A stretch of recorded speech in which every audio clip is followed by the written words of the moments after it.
Do you want more success, more growth, more results? Then it's time for the Boundless Success Accelerator from the Modern Observer Group. This isn't your average coaching program.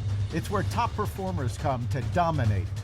Weekly group sessions, on-demand coaching, a community that's got your back, and a power-packed library of tools to supercharge your business and career.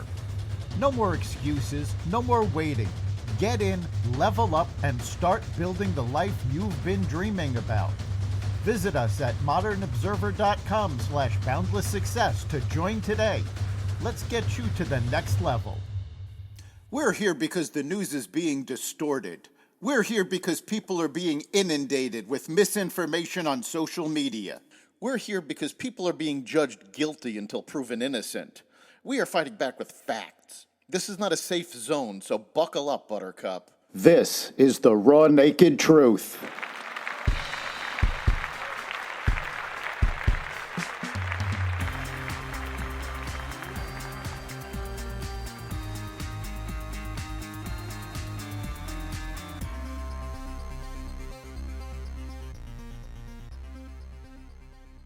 Tsunami warnings on the West Coast.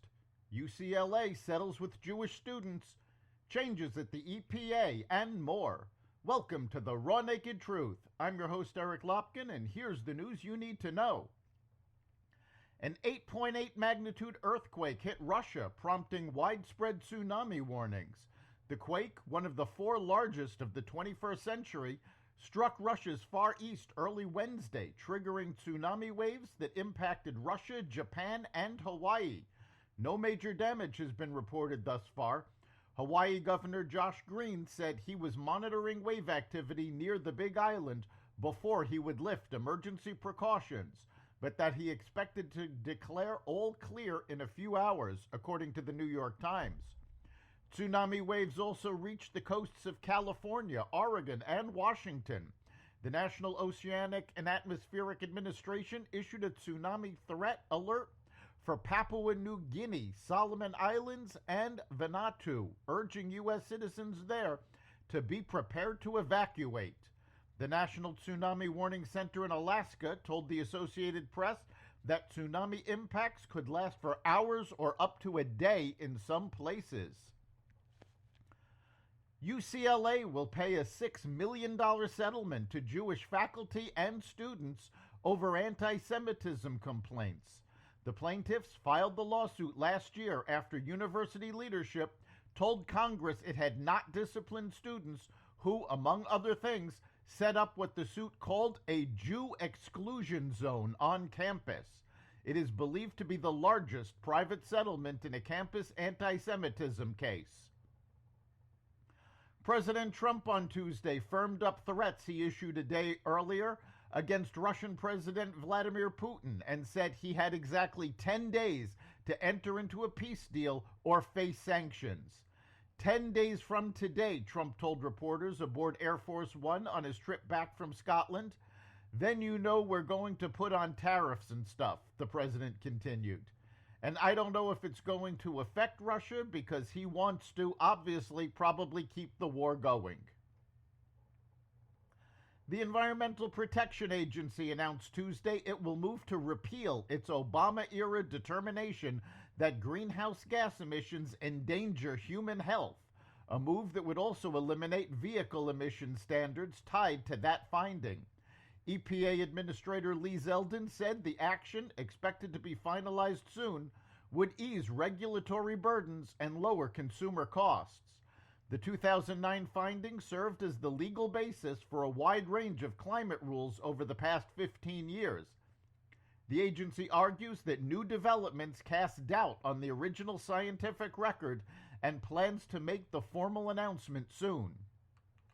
The gunman who killed 4 people and seriously wounded another in Manhattan on Monday was targeting the NFL's corporate offices and carried a suicide note that blamed football injuries for his mental illness. Shane Tamura, age 27, entered the office building Monday evening and shot 4 people in the lobby, killing 3, including a police officer. He then mistakenly took an elevator past the NFL offices to the 33rd floor, where he killed 1 more person before taking his own life. Tamura claimed to suffer from CTE, a traumatic brain disorder, in his suicide note, which he tied back to playing high school football. Mars, the prominent candy maker behind M&M's and Skittles, pledged to invest an additional $2 billion into its domestic operations by the end of 2026 to build a more resilient U.S. business. The hefty investment announced Tuesday includes a $240 million Nature's Bakery facility in Salt Lake City, Utah, which is slated to open on Wednesday.